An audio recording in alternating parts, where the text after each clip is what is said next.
We're discussing COVID-19 and Ghana, innovative investment attraction in this new world. And we have Yofi Grant, who's the CEO of Ghana Investment Promotion Center with us. If you have any questions for him, let us know with the hashtag BreakfastDaily. And the WhatsApp line is 0550585832. If you're outside Ghana, the country code is +233.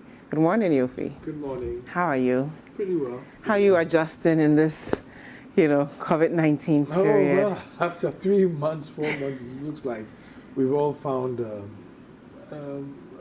should I say, I wouldn't say a comfortable operating principle or policy, but we've had to amend our normal ways and do things more carefully. Yeah. I think personal safety, health and safety is paramount, and it's the first thing that should guarantee that you go the next day or the next day or the next day. Yeah. So that is how we live today. I mean, when you wake up in the morning, you check your body to see that you're okay. And the difficulty I can imagine over this period, and I saw a friend of mine post something online, is that because of what we know about the disease, almost everybody has had psychological COVID-19. Yeah. You would send up the psychosomatic reactions. Your body then starts to manifest what would be a symptom somehow. So the slightest cough you get, you think that, hey, You're paranoid. maybe I have it. You sneeze once, but you've been sneezing all your life. Yeah. I have serious allergies, so I'm constantly sneezing. But if I sneeze once, then I think there's a problem. Yeah. If I sneeze 3 times, that's always the usual thing. So sometimes you start to act irrationally because of the fear of contracting the virus. Right. But otherwise, I believe that we all have personal responsibility, not just to ourselves but to others, and just maintain the protocols. Yeah. And then that's what will take us. Because there's no cure yet, there's no vaccine yet. It's all left to behavior. Definitely. Now let's talk about the economy and coronavirus. We've been lucky. Other countries had to deal with so many casualties, and it seems as though Ghana, we've not recorded hundreds of thousands of deaths the way other countries have. But how's our economy doing? Well, I'm not sure it's as much luck as the strategies that we started with. That we started pretty early with trace, track, treat, trace, track, and test, and now trace, track, and treat. But of course, I mean, the nature of the rate of infection of the virus, from ab initio, we would always have had challenges. Okay. We will always have had challenges. I remember I spoke to a friend once who was in the US, who's sort of a medic, and he says, well, look, if one person gets it, then you suspect that 3 other people will be infected out of that one person. So if there's a 0 infection, you get 3 out of that. Now, each of those 3 will have another 3. And each of those other 3 will have another 3. So it can exponentially just overcome you. Yeah. And so we sort of modeled it. And at some point, I mean, my model was telling me, in about a month, we should have 54,000 infections. Wow. But after a month, we had less than that, much less than that. Yeah. We must have been doing something right. And I think it's the initial lockdowns and what followed, etc., etc. What I think is left is we cannot ever overemphasize personal safety and responsibility and the discipline required to facilitate that. But on the economy side, of course, I mean, it's been short of disastrous for almost everybody. I mean, unfortunately, Ghana, we don't have the luxury of printing money. But the major economies like the US, like Japan, like Germany, UK, are having to print money out of the ordinary to make sure that their economies don't crash totally. Most of these countries are projecting negative growth. Yeah. Ghana will still have positive growth. So once again, there must be something we are doing right. And I think it's the interventions that we've had from the economic and financial side to date that has helped smoothen the disaster for us. I mean, we are not going to eradicate it. We can't. We don't have that luxury of wealth to do that. For example, government revenues have shrunken significantly, yet expenditure has increased phenomenally. How do you match that? You know, and I hear people say that, oh, but yes, I mean, solve this problem, solve that problem, solve that problem. Government doesn't have an infinite pot of money. Yeah. The money that government has is our money from our taxes that we work. And can you imagine factories were closed down, offices were closed down in the lockdown period, the borders were closed down, so there are no flights in and out. The impact on some of the industries that rely on movement of people and goods and services. There was a complete shutdown. Wow. So the two critical problems that emanated is one, lives, and two, livelihoods. So saving lives initially meant that we had to, you know, maintain social distancing, you know, actual physical distancing. Then we had to adopt new measures, which incidentally I think will lead the way going forward. So it's been difficult, and I know that government is keen on making sure that post-COVID, the recovery is smoother than, you know, the period we have now. Yeah. And that has required some very strict measures, cutting down on expenditure, on certain expenditures, ensuring that we have the right facilities in place, asking the banks to have more liquidity by capping some of the expenses, bringing down the reserve requirements. All those are measures of liquidity. Then, of course, supporting SMEs and SMIs who had to virtually come to a standstill with a 600 million city relief program. You know, but I think going forward, the more critical thing is, okay, so how are we going to redirect our priorities, seeing that life is not normal, or the normal we knew? There's going to be a new normal, and that new normal requires some significant transformation and changes in the way we do things. Speaking of transformation, a lot of countries that would historically invest in Ghana are now looking inward. How do we still ensure that we get the most out of foreign direct investment? That's a very good question, and UNCTAD has predicted that foreign direct investment to shrink up to about 40%. Wow. And if we don't find a solution to COVID in the second half of the year, it could even be much more drastic. What's that going to mean for our economy? What that means is that perhaps some of the investors that we're looking at before, in areas that we hadn't predetermined and defined and closed deals, were going to be challenged for foreign direct investment. And perhaps then we had to look at other sources of revenue to develop. I mean, government's revenue pot is taxes, borrowings, and investments. And so if one side is frozen, and that you can't forever be borrowing, because you have to demonstrate that you can pay back. Now you can pay back by growth in your economy. That in itself has declined. So going for more debt is going to be a challenge, unless you can get it under terms which you can manage. Taxes have gone down because companies were not working, etc. So now investments are looking iffy. So we are in critical times, and it's not unique to Ghana. It's almost every country is seeing it. And even China, where the virus started, has gone through waves of, well, we open up, we close up, we open up, we close up, because nobody has the remedy. But on the economic side, you still can do some things which can enable you take advantage of the opportunity that is there. And I'm seeing that. I mean, I've had calls, major discussions on people asking, oh, okay, when are you opening your borders? And when I ask why, because you want to come and do this. I mean, I've had these lengthy conversations with two companies who want to come and start manufacturing for export to the US from Ghana. Wow.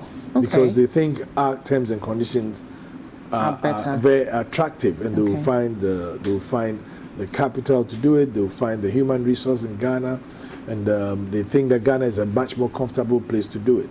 I've had people who had commitments on the infrastructure side who I keep worrying that, why won't you guys open the borders? And I said, hey, hold on. Let's save our lives first, because it won't make any difference if everybody goes down and yet people are coming to work here. So I think the interest is still there, but I keep emphasizing that for countries in Africa, this is a unique challenge that we can turn into an opportunity. How so? I mean, Africa is still resource rich. After post-COVID, the demand for some of these resources, I expect, is going to go up, because people need to recover. And they need to rebuild. And they need to rebuild at a faster rate to solve any such situation coming again.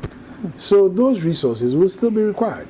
I mean, we saw how the oil industry had a lot of disruption, even pre-COVID. But gradually we are seeing a recovery in price because people need to get working again. They need to rebuild again. And starting again may sometimes be more expensive than continuity. And we are resource rich. People will still need bauxite, people will still need iron ore, people will still need manganese, people will still need lithium, which we have, people will still need oil and gas. So those opportunities still remain. And post-COVID, I believe that there will be a sudden scramble for assets from Africa or resources from Africa to rebuild.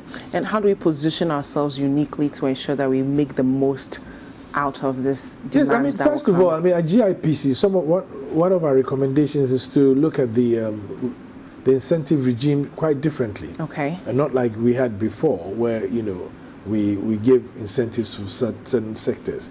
We are and now adding tax breaks and everything. Yes, we are now looking at saying, okay, well, we'll give incentives to foreign direct investment that partners with Ghanaians. I think it's a good enough thing to also enable Ghanaians, you know, who get partner to the with, level where we can independently handle things. Secondly, we are looking at major reforms to reduce some of the barriers to entry. Okay. To even make us more attractive. And as you know, Ghana was acclaimed to be the best investment destination in West Africa. We should even make it much better. We can make it much better. But we are also putting a lot more emphasis on areas which we found to be critical during this era. Because COVID has exposed the underbelly of almost every economy. Speaking of areas, I mean, the health sector right now, Absolutely. What opportunities should we take advantage of the fact that the government has this Project 88, that building 88 hospitals and clinics, is also a good opportunity even for Ghanaians. Because 88 more hospitals, that's more jobs, that's more logistics going there and participation in the value chain of making sure these things work. But government's view is that, look, going forward, we should even further strengthen our infrastructure. I mean, can you imagine how difficult it became? I mean, having to move across, you know, and that's why we have an aggressive railroad program to make sure that, you know, our trains are running, because alternative to the roads that cars pass on, will have rail. In future, that means faster and more efficient movement of goods and services. Then, of course, we are looking aggressively, how do we attack the housing problem? Because that's one of the big underbellies that everywhere in the world that this has shown. Even in New York, people who lived on the streets, now they're thinking, gosh, how do we make sure that we don't have people living on the streets? And in Ghana, you know that we have in fact in Accra specifically, we have a very unique situation where people cluster. And people work together, people live together, and sometimes the social infrastructure and the hard infrastructure of the capital is challenged. So the thing is, how do you then diversify the economy such that in future we don't have everybody wanting to be in the cities? And I think the one district, one factory concept is a particularly fantastic opportunity for that. Where out in any of the 260 districts, you're going to have people build factories and, you know, build value addition centers, etc., etc. What it is going to do is to create opportunity in all these places. So you don't have to move. You don't have that rural-urban migration problem. Okay. You know, so that will also be good for us in terms of going for the future. And then, of course, I mean, I always say that food security is supreme. And opportunities within the agri sector, because I think that sector has the potential to really transform our economy. Yeah, it does. It does. I without a doubt, and to not just to feed ourselves, but to provide a basis for industrialization, value addition, and processing of food. You know, is very important. But what happened, which was good for us, is that then suddenly we because everybody was looking inwards, we also looked inwards. And so for the production of PPE, we did it locally. We did our own. I mean, we decided that, okay, the president said, look, how do we energize the pharma sector, pharmaceuticals, to be able to provide some of the necessaries? So they also had some facility to support them. And thank God they rose up to the occasion. And a lot of the generics are being produced here. A lot of the PPE is being produced here, sanitizers, alcohol, etc. The textile industry also took over the manufacturing face masks and all that. So these elsewhere would have been imported, but now we are doing them here. So what lessons can we learn from all this to ensure that post-COVID we don't depend on imports the way we've done historically, and we can finally get more revenue from local production? Very good question. I think for me, one phrase echoes all our intentions or all aspirations: Ghana beyond aid. Yeah. The fact that we should harness our own strengths, both human and resource-wise, for our own development. And the relationships we form should not be on the basis of somebody gifting us money or stuff, because that has never developed us. Yeah. But if we have a contractual relationship of partnership and linkages, we are better positioned. And foreign direct investors love the idea that I can go to Ghana and partner with a Ghanaian and build an enterprise that is sustainable, And I think that is what it tells. That's the major lesson that we have, that Africa can do itself. Can work for itself. We have the resources. What we don't have is capital. Yeah. So we should invite the capital to partner with us. It's no more the exploitative economies that we had in the past. Yeah. This time is better. And indeed, that has been, I think, the ethos of what has happened over the past 10 years, where 6 out of the 10 fastest growing economies in the world have been from Africa. Yeah. We are rewriting new scripts. It's not like the old. We are not leaving ourselves to exploitation. This time we are looking at partnerships, we are looking at linkages, and I believe that Africa is well positioned to do that, especially.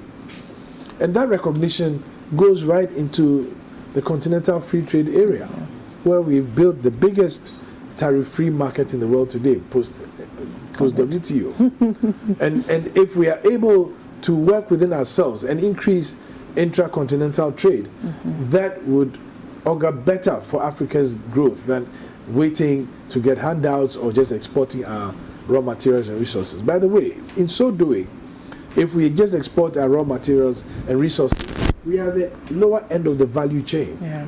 But if we export processed goods, then we make more from our we own are raw going to make materials. more foreign exchange coming into our country, because we don't spend dollars. We are a city economy, and many others. And we'll build our currency. If we'll build our currency, that. we'll build our economy, and we can build and develop faster and much better for a stronger resilience and better life for our people. Yofi, lastly, well, thank you so much. I wanted to ask you about, what's next for GIPC this year, the companies you're working with. So I'll allow you answer that right after these messages.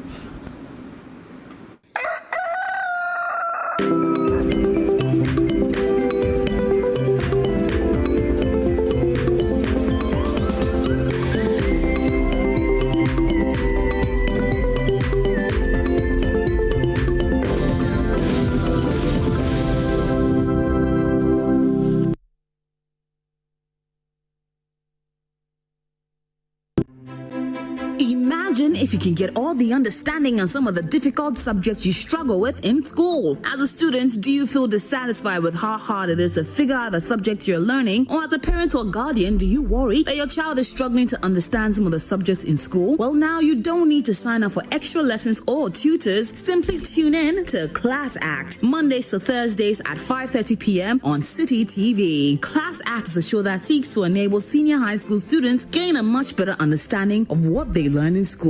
All you need is a TV, a chair, your notebook, and your pen. Get clarity on subjects such as maths, English, IT, and science. Class Act airs every Monday to Thursday at 5:30 p.m. on City TV on DSTV channel 363 and GoTV channel 182. Don't forget your pens, pencils, and your notebooks, and tune in to Class Act, only on City TV. City TV is live on DSTV. Go to channel 363. On GoTV, access City TV on channel 182. On a digital TV, please press the menu button on the remote control and run a new search on your TV. Take note that without an antenna, you cannot access City TV on your television. City TV can be accessed on a free-to-air digital box like the Go TV and Star Times box. City TV, it's your world.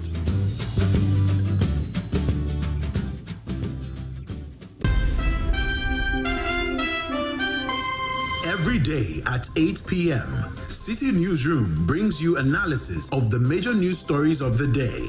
It's in-depth, comprehensive and researched. Disperse the crowd using tear gas, but more weapons have been fired. And I'm sorry, speaking to you directly from the window of a police station in between two troubles. Please, I'm just after the fetching of the water because the government is saying that they should give us some water freely. But hereby, we are not seeing anybody who is bringing the water for us to fetch. It's 1 hour of local news from 8 p.m. to 9 p.m. The City Newsroom, every day on City TV. It's your world.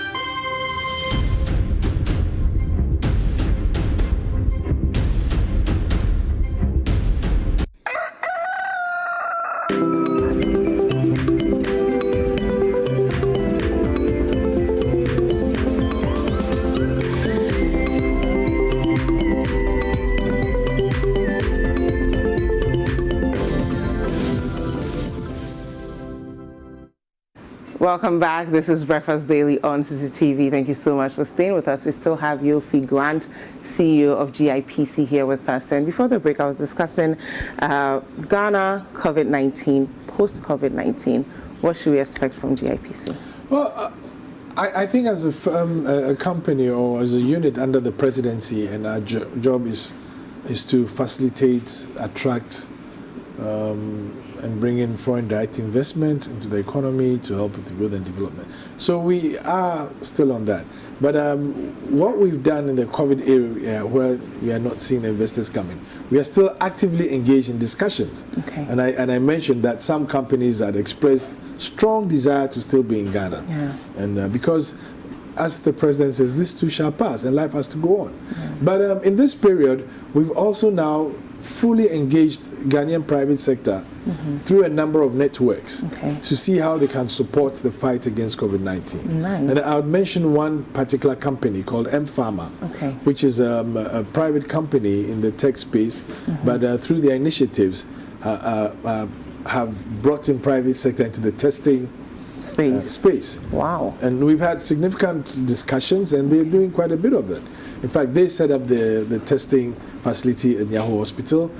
They have contributed to both KCCR and Noguchi, and they are doing stuff. In fact, they have also actively worked to arrange a $3 million facility to support private sector interest in the testing space. Wow. So that's one of the things that has become significant, that we're embracing technology as part of the new normal to resolve problems. And I think that's credible. But then, of course, we're also talking to some of the manufacturers of PPE and seeing how we can scale up, either indigenously or looking forward.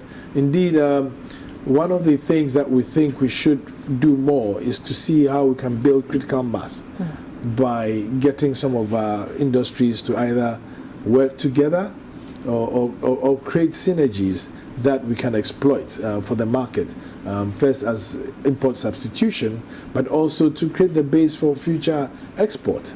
And on the food side, we're working quite actively with others. But one of the things that we're also coming out is... Please wrap up for us. Yes, is the diaspora input. Okay. And at the GIPC, we are setting up the Diaspora Investment Desk, working with the Ministry of Foreign Affairs, Ministry of Trade and Industry. So people can actually invest and not just send remittances back home. Right. We'll find a channel to channel all the resources from the diaspora. Okay. And you know, with what's happened, we are constantly being advised that, well, I think you should come back again and we talk about the opportunities for people in the diaspora. Thank you so much. You're most welcome. Thank you very much. And thank you for staying.